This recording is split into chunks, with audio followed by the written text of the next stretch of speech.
Wajah-wajah baru? Kayaknya kemarin belum pernah lihat. Yang di situ juga. Oh iya, new season. Kita mulai aja.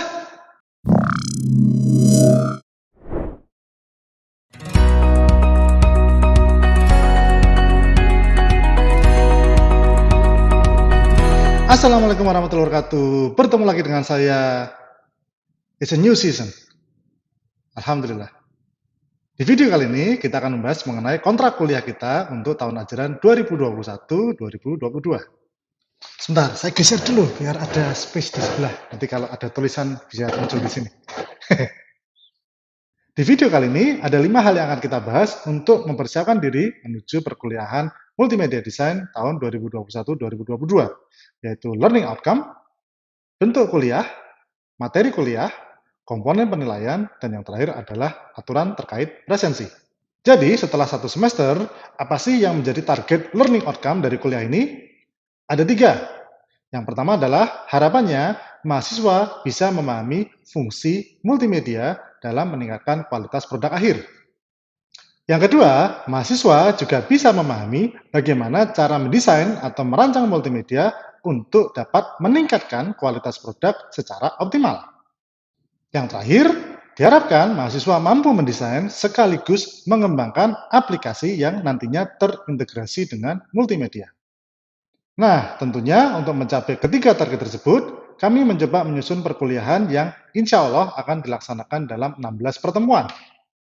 Dari 16 pertemuan itu nanti, 15 pertemuan dalam bentuk kuliah, sedangkan 1 pertemuan dalam bentuk ujian akhir, yang nantinya akan dilaksanakan secara interview.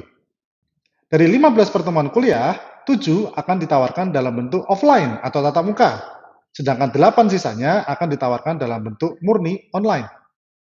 Bagi kalian yang tertarik untuk mengikuti kuliah secara tatap muka, silakan ikuti prosedur yang sudah diberikan oleh Prodi. Itu tadi informasi untuk yang 15 pertemuan kuliah. Bagaimana dengan yang 1 ujian interview? Ujian interview dilaksanakan sekali saja pada minggu ke-16 atau minggu terakhir perkuliahan dan diharapkan dapat dilaksanakan secara offline. Akan tetapi, jika kalian tidak menghendaki ujian dilaksanakan secara offline, karena misalnya suatu alasan, maka kita bisa kok mengadakan ujian secara online. Cuma risiko yang mungkin terjadi ketika ujian online harap ditanggung akibatnya. Tentunya tidak semua mahasiswa berhak untuk mengikuti ujian interview.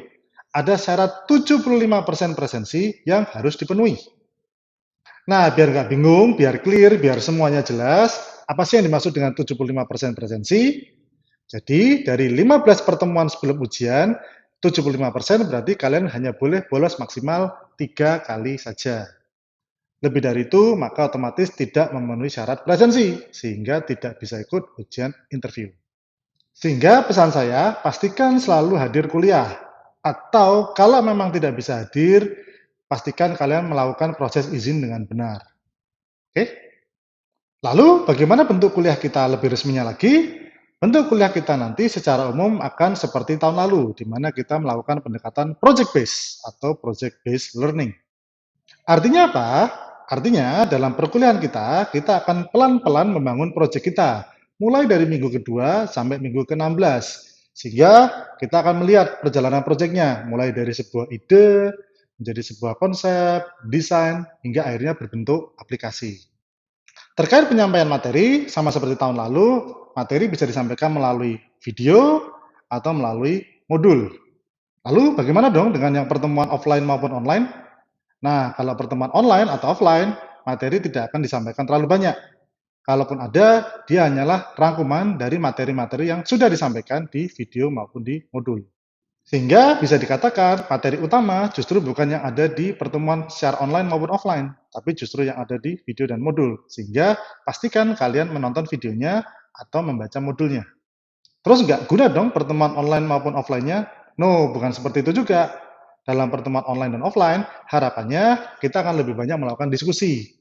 Atau kalau ada yang mau curhat tentang proyeknya atau bingung dengan proyeknya, nah disitulah tempat kalian bisa bertanya, tempat kalian bisa berdiskusi, baik dengan saya atau dengan tim pengajar yang lain.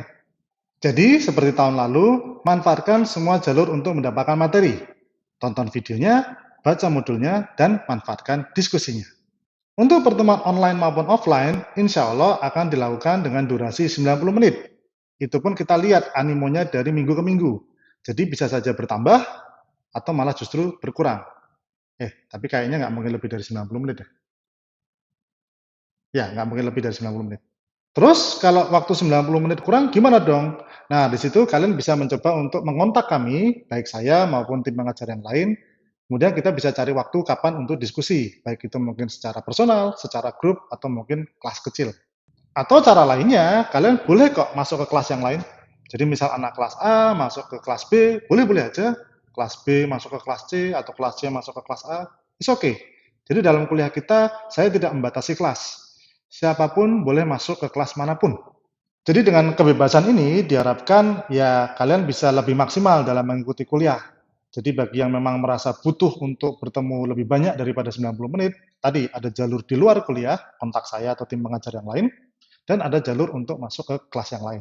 Kurang lebih, inilah materi-materi yang akan disampaikan dalam kuliah multimedia design.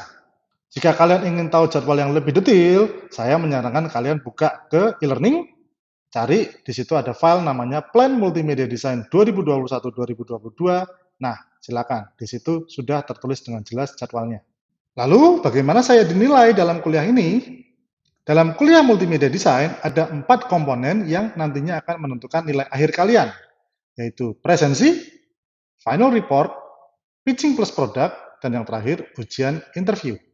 Khusus nilai final report, pitching plus product, dan ujian interview, ketiganya diambil dari komponen final project. Dan kalau kalian menjumlahkan persentase yang ada di sebelah ini, maka kalian akan sadar bahwa project total bernilai 90% dari seluruh nilai kalian. Sehingga harapan saya seriuslah dalam mengerjakan project perkuliahan di multimedia design ini. Kemudian jangan lupa bahwa yang boleh ikut ujian interview hanyalah mahasiswa yang memenuhi syarat presensi 75%. Nah, jika kalian sudah berpikir jauh ke depan, mengenai remedi maksudnya, maka semua nilai yang ada di samping ini bisa diremedi kecuali presensi. Dan remedi dimungkinkan untuk mendapat nilai A. Cuma, cuma, cuma, kami hanya mengambil nilai yang terakhir. Ingat, terakhir, bukan yang terbaik. Itu mengenai nilai. Terakhir, bagaimana mengenai cara melakukan presensi di perkuliahan ini. Sama seperti tahun lalu, dalam perkuliahan ini kita tidak melakukan presensi dengan hadir di pertemuan online maupun offline, dengan tanda tangan atau dengan klik di My Class. Enggak, kita tidak melakukan dengan cara itu. Akan tetapi, presensi dilakukan dengan melaksanakan tugas yang diberikan oleh dosen setiap minggunya. Artinya, ketika tugas tersebut dilaksanakan, maka otomatis presensi kalian akan tercatat. Nah, kurang lebih inilah jadwal tugas termasuk deadline-nya dalam satu semester ini, yang nantinya penting untuk dikerjakan supaya presensi kalian tercatat. Untuk informasi singkat, yang berwarna putih itu artinya kalian tidak perlu melakukan apapun karena dihitung bebas presensi, anggaplah bonus. Kemudian yang warna hijau itu adalah tugas yang dikerjakan secara kelompok. Artinya ketika kelompok berhasil menyelesaikan tugasnya, maka presensi dari satu kelompok akan tercatat. Sedangkan untuk yang warna kuning, itu adalah tugas yang dilakukan secara individu. Artinya, presensinya tidak bisa diwakilkan oleh kelompoknya, sehingga setiap mahasiswa harus bekerja secara mandiri. Nah, untuk deadline dari setiap tugas, karena kita punya 3 kelas yang berbeda, maka deadline-nya juga berbeda-beda. Jadi, pastikan kalian ingat, kalian dari kelas mana, kemudian lihat deadline-nya.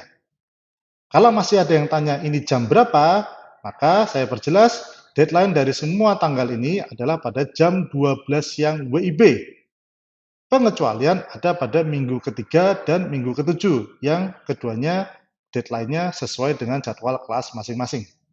Jika penjelasan di video ini masih sedikit membingungkan, maka saya menyarankan kalian cek ke My Class, kemudian buka file yang namanya aturan presensi 2021-2022. Silakan dibaca, silakan dipahami.